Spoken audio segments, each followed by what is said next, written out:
I think there's 5 areas that you can make progress in starting today.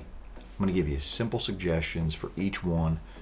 Do any of them, do all of them, take some kind of action, and your business is going to improve and get more valuable. I guarantee you.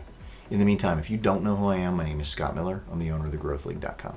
And I'm making these videos and I'm coaching restoration owners and general contractors all over the country because I'm passionate about helping owners to get more profitable, to reduce the chaos, and to build something really valuable they can sell or pass to the next generation when the time is right for them to move on. All right, let's get into it. What are these 5 areas? These are the areas that I think, if ignored, I feel are the biggest costs for business owners. One is financial management.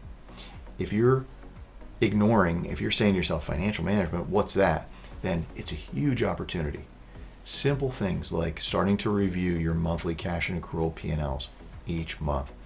Job costing, reviewing that with your project managers. Having a target gross profit. Reviewing what the actual was. Looking at gross profit by division. Looking at your DSO, your days of sales outstanding, which is a very simple measurement of how long or how short it's taking you to collect money on average. So if you've got a goal for each one of these areas and you're comparing it to the actual every month, you almost can't help but get more profitable. Number 2, sales and marketing. If you've got all your eggs or too many eggs in one basket, I want to urge you to take a little bit of time. It could be as little as 15, 20 minutes a week to start and get some kind of sales activity and some kind of marketing activity as part of your regular routine. Now, if you're the owner or you're the GM and you're watching this, it doesn't have to be you. It can be one of your team members, right? All of these things that I'm going to mention don't have to be you. They can be directed by you. You can hold your team accountable, but they don't have to be you. Okay, so we've got number 1, financial management. Number 2, sales and marketing. Number 3 is training. Again, doesn't have to be a big time investment. Could be as little as 15, 20 minutes a week. But get in a regular habit of teaching soft skills and technical skills. One of the suggestions that I'd like to make that has worked really well for me in multiple businesses is something as simple as a John Maxwell book. 17 Laws of Teamwork is an example that comes to mind.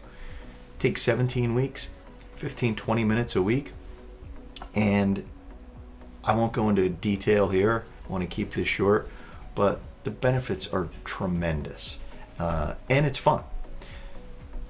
Number 4, operational efficiencies.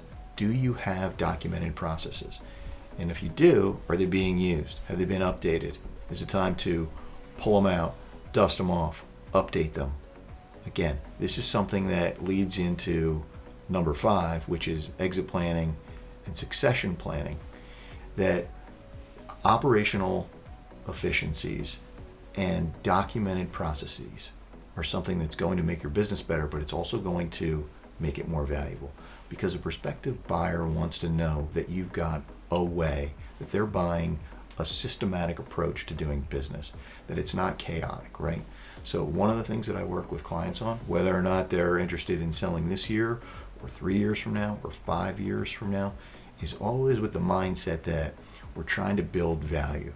So what are you doing today to be working on succession planning and exit planning? Again, you can choose to work on each one of these 5 items, or just one at a time or 2 at a time. If you have any questions about how you can get started, book a call with me. In a short period of time, you'll come away with some action items. You might also come away with the thought that you might like to work with me. Either way, I'm happy to talk to you. Just click the link below this video, book a call, and I'll see you soon.